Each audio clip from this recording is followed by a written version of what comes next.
आओ राजू, आज तुम्हें एक काले चश्मे वाली लड़की की कहानी सुनाते हैं। हाँ, बोलो दोस्त। एक गांव में बहुत ही सुंदर लड़की थी।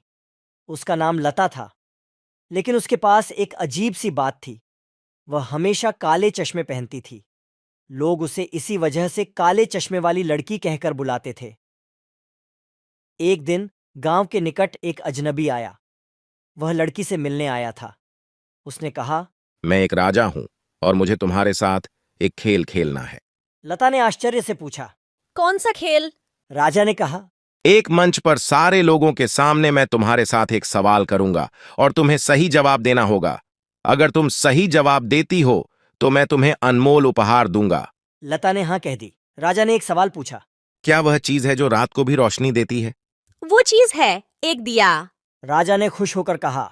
तुमने सही जवाब दिया है। लता को खुशी हो गई और वह उस अनमोल उपहार की तरफ बढ़ी।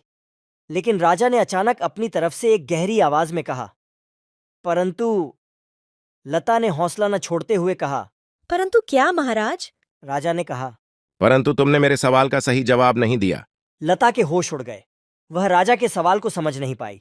राजा ने फिर कहा, सवाल यह था कि क्या वह चीज है जो रात को भी रोशनी देती है? उसका सही जवाब है सोना। सोना ही वह चीज है जो रात को भी रोशनी देता है, न दिया। लता की आंखें खुल गईं। वह समझ गई कि उसने गलत जवाब दिया था।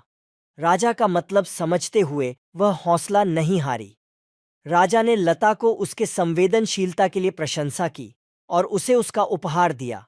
इस कहानी से हमें यह सीख मिलती है कि हमें हमेशा ध्यान से सवाल को समझना चाहिए और जब तक हम सही जवाब नहीं जानते, हमें हौसला नहीं हारना चाहिए। आगे ऐसा और वीडियो देखने के लिए चैनल को सब्सक्राइब करें और बेल आइकन को जरूर दबाएं।